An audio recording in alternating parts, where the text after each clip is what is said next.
अस्सलाम वालेकुम बच्चों, मैं आपकी teacher N Urdu teacher academy से आज मैं आपके लिए लेकर के आई हूँ वाव।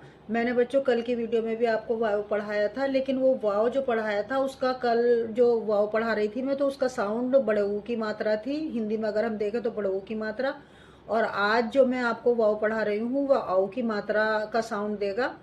तो चलिए बच्चों स्टार्ट करते हैं। इसमें जहाँ पर ज़बर लगेगा, उर्दू में जो मैं पढ़ाऊंगी जहाँ पर ज़बर लगेगा तो वो दो मात्राएं आएंगी उसमें, और जहाँ पर पेश लगेगा उसको आपको ध्यान देना है, उसमें एक मात्रा ही आएगी। वो मैं आपको लिख करके दिखाऊंगी बच्चों। आप मेरे साथ बने रहें और ये मेरा साथ सबक पढ़ते रहें और इसकी प्रैक्टिस करते रहें।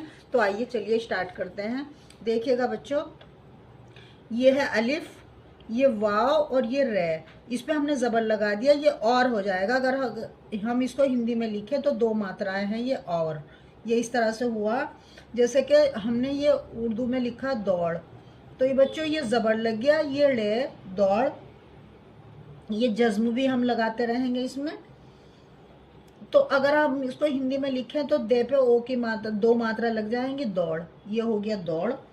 और ये तीसरा हुआ बच्चों गौर। जैसे कि ये गौर, ये ज़बर लग गया गौर, तो हिंदी में अगर हम लिखेंगे तो दो मात्राओं के साथ लिखा जाएगा ये गौर। अब बच्चों आपको मेरे साथ देखना है, ध्यान देना है।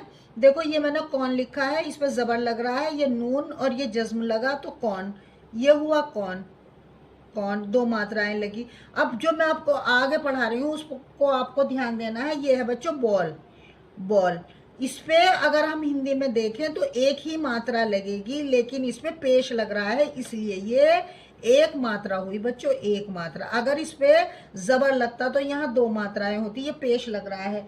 ये है बच्चों खौल, ये खौल, इस पे पेश लगा खौल, तो ये एक ही मात्रा लगेगी बच्चों, एक ही मात्रा इस पे खौल।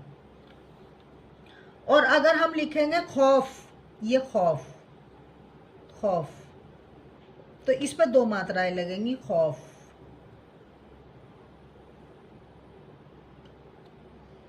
मोर, पेश लगा मोर, जज्म लगा मोर, ये देखिए मोर।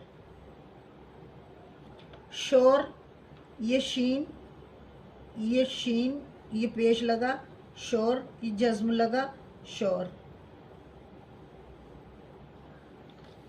बच्चों मैं जो आपको पढ़ा रही हूँ, मैं स्टेप बाय स्टेप पढ़ा रही हूँ। मुझे उम्मीद है कि आपको समझ भी आ रहा होगा, आप समझ ही रहे होंगे। आप मेरी एक भी वीडियो स्किप ना करके और मेरी वीडियो कंटिन्यू देखते रहें। मुझे उम्मीद है कि आपको बहुत जल्द उर्दू समझ में आ जाएगी, आप पढ़ना भी सीख जाएंगे और इसकी प्रैक्टिस करते रहें। जो मैं पढ़ा रही हूँ आप उसके नोट्स बना लें, आप उसको कंटिन्यू उसका रिविज़न करें इंशाल्लाह। मुझे उम्मीद है आपको बहुत जल्द समझ आ जाएगी, उर्दू पढ़ने लगेंगे। अगर आपको मेरी वीडियो पसंद आ रही हो तो आप मेरी वीडियो को लाइक करें, दोस्तों के साथ शेयर करें और मेरे चैनल को सब्सक्राइब करें। मिलते हैं नेक्स्ट वीडियो में, तब तक के लिए अल्लाह हाफिज़ बच्चों।